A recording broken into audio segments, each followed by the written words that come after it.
From Craig Rolson in Europe, David Gerber in Brazil, and our editor-in-chief and publisher, Don Oshman, it's time for this week's Sunday Night Week in Review. Hi again. It's time for the Sunday Night Week in Review, where we cover markets in Europe, North America, Latin America, and this week in leather. In Europe this week, the currency market drifted lower. It's over $1.34 to the euro now. Raw stock in Europe, week 46, Craig Rolson, who wrote a report, said it's a wait-and-see attitude between sellers and buyers. Nobody's willing to make a major move. A little bit of dribble of merchandise, but not in normal quantities. Also news about BMW, how their sales are just booming in Europe. And basically a quiet week with big flat cash flow problems impacting almost everybody except perhaps the big automotive tanners. Craig notes that if a producer of hides consults with a tanner who will pay him in cash, he's more likely than not to sell him cheaper than another tanner who will have to take credit for 30 days or 45 days. Money tightness is a big deal in Europe at these levels, which are at historic highs like every place else.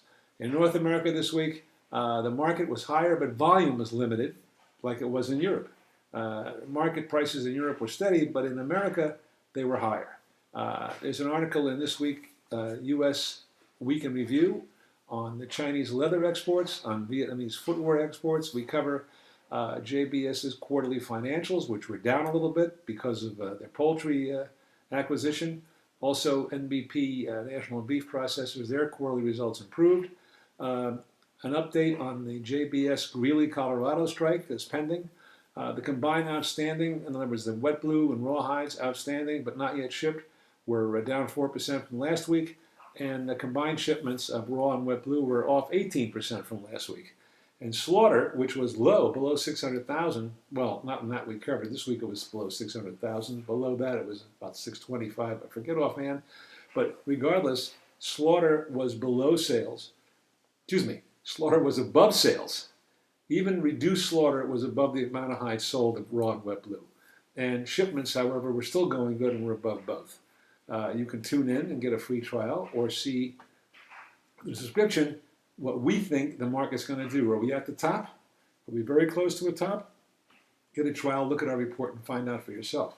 In Latin America, the raw market is basically stable, but the same thing that's going on there is going on in America and in Europe. Both sides are resisting any change. The buyers are still in a tug of war with the sellers. The buyers are squeamish about buying anything at these high levels. However, offering prices on Brazilian TR1 wet blue and also on Paraguayan wet blue and even Argentinian. Well, on the Brazilian and the Paraguayan were between $1.70 and $1.75. And these prices were not wishful thinking. There was trading done. Find out exactly what those levels were by going to this week's report. Tanner sales are adequate, more than adequate. They basically are behind on shipments. And merchandise that was supposed to be shipped in November is now going to be shipped in maybe December, and may not make it before the end of the year. So the tanners in Brazil are very well forward sold. And future orders, if you want to buy some Brazilian wet blue from many people now, they're talking January shipment. There's also an article in this week's report from Latin America, Brazilian exports. There's also a Brazilian leather survey and a story about how Argentina and Brazil are fighting back and forth with the World Trade Organization, using them as a referee, about footwear exports and imports going between the two countries. A lot of stress in that factor.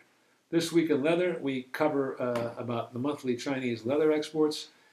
We talk about the new Palladium they had in Beijing, where they're going to make it a little bit easier for some businesses to operate, but there's a lot of question about that. There was a Chinese International Footwear Conference, which we report on. We have a story about Indian leather exports rising, Vietnamese exports, U.S. athletic footwear sales. Each month we have that for you in that report. China's 10-month increases in shoes and bags, leather shoes and bags were up in China. Also, U.S. leather goods imports and exports. There's an article on World Footwear Manufacturing Data. All the world's footwear, where it's produced and how it's sold and so on and so forth. We report on that. Also about Chinese automobile sales in October, and raw material prices are at record levels. That's covered in other reports as well. So looking ahead, our forecast said, and buyer beware or seller beware, the sky is not the limit. That's a rough idea of what HighNet Market Reports covered this week. Sign up for a free trial. If you subscribe already, don't miss the news. You can also find this report on the HighNet website, www.highnet.com. And also by registering for a trial, you have access to our international report. Thanks for watching. Look forward to seeing you next week, and I hope you make some money in between time.